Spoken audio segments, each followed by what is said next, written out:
자, 읽었던 말씀 보면 예수님이 습관을 쫓아서 이제 갔다라는 거예요. 어디 갔냐? 기도를 하셨습니다.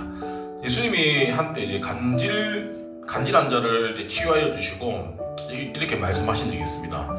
기도 외에는 다른 것들로 이런 주가 나갈 수 없다. 자, 기도가 아니면 이런 빈고침이 있을 수가 없다라고 얘기를 합니다. 그래서 예수님의 권세나 능력은 어디로부터 시작되어진다? 기도로부터 시작이 되어진다는 것들을 우리가 유추해 볼 수 있죠. 성경에 보면 예수님이 수많은 기적과 이적을 일으킨 경우가 너무 많습니다. 그래서 성경 말씀에 예수님이 행하신 일을 기록하기에는 성경에 다 기록 못한다라고 나와 있어요. 그만큼 비일비재하다는 거예요. 그래서 대표적인 것만 몇 개만 있는 거예요. 자, 그런데 예수님이 죄인들을 품으시고 또 이해해 주시는 부분도 나옵니다. 성경에 보면. 근데 보세요.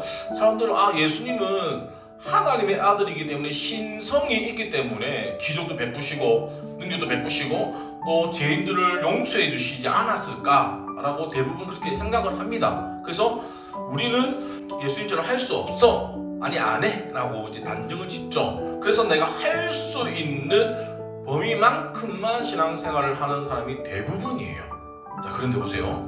예수님은 기도를 언제 하시냐고 하면 습관에 따라 했다는 거예요. 어떤 문제가 생겼을 때만 기도한 것이 아니라 필요에 따라서 기도한 것이 아니라 그냥 그때그때 매일매일 가서 습관적으로 기도하셨다는 것들. 자, 그것이 예수님의 힘의 능력의 근원이었다는 것들을 우리가 알 수 있습니다. 자, 그러면 우리가 예수님의 모습을 따라가는 것이 필요하다는 겁니다. 먼저 우리가 좋은 습관을 가지면 인생이 바뀌어져요. 성품이 바뀌어집니다. 예를 들어서 독서하는 습관을 기르면 어떻게 됩니까? 일단은 머리가 되게 지식적인 부분들, 그리고 어휘력이 증가되어집니다. 그리고 아침 일찍 일어나면서는 뭡니까? 아침 일찍 일어나고 게으른 사람 없어요. 보면. 그리고 날마다 성경 읽는 사람은 뭡니까?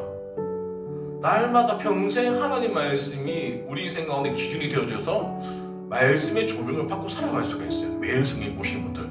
그리고 좋은 사람들과 만나려는 습관들을 가지셔야 돼요. 우리는 어떤 사람을 만나냐에 따라서 인생이 바뀌어집니다.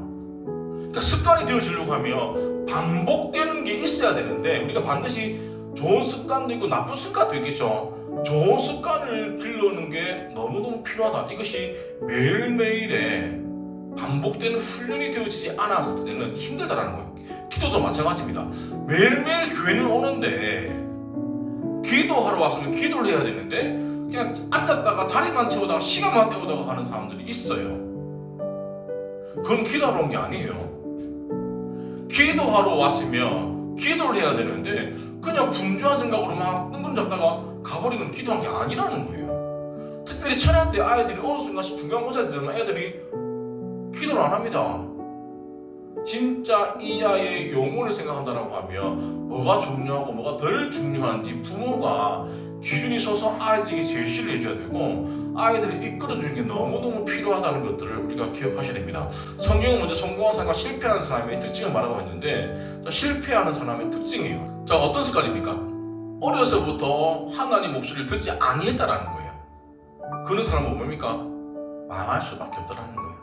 이스라엘이 왜 망했냐고 하면 심판받았냐고 하면 심판받을 수밖에 없어. 왜냐하면 어릴 때부터 말씀을 선민이라고 구별되어진 백성이라고 하면서 듣지 아니했기 때문이에요.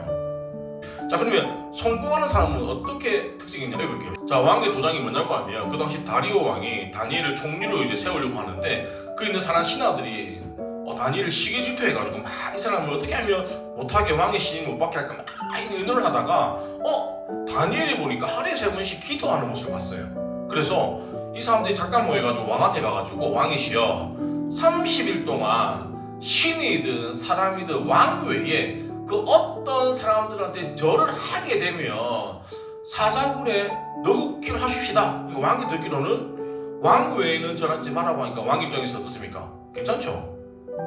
그러니까 그렇게 해라 라고 하니까 자, 이 얘기를 들은 다니엘이 어떻게 했을까요? 3번을 기도했던 사람인데 기도를 해야 될까요? 안 해야 될까요? 기도하게 되어지면 내가 죽을 것 같고 기도 안 하자니 또 내가 하나님을 업신여기는 것 같고 결국에는 기도합니다. 내가 죽을지언정 기도하는데 그 결과가 어떻게 됩니까?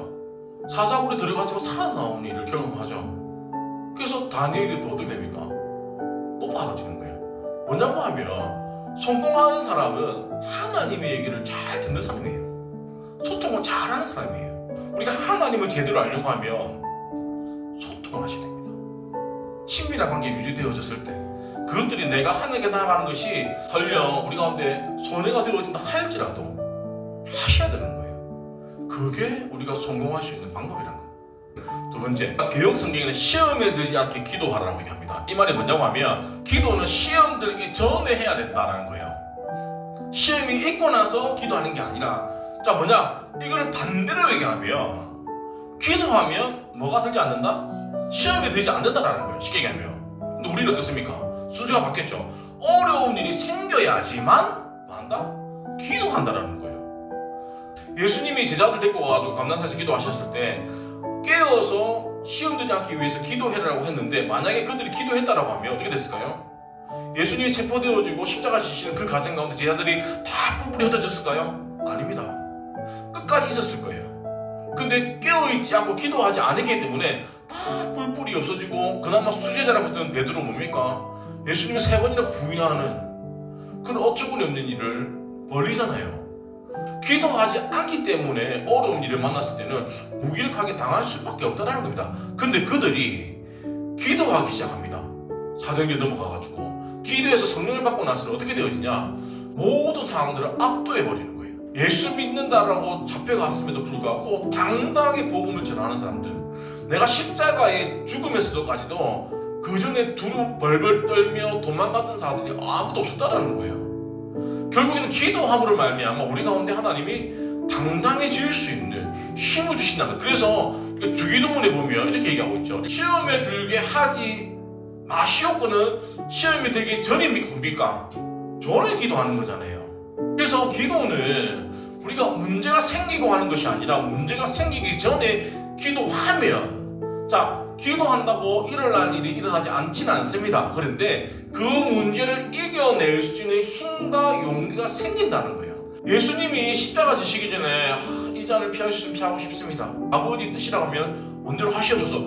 자 그리고 나서 기도하고 나서 44절에 보면 예수께서 힘쓰고 애써 더욱 간절히 기도했다는 거예요. 그리고 나서 십자가는 그 길이 두렵고 공포의 길이 아니라 당당하게 십자가를 맞이할 수 있었다는 거예요. 기도한다고 환경이 바뀌어지지 않습니다. 뭐가 바뀌냐?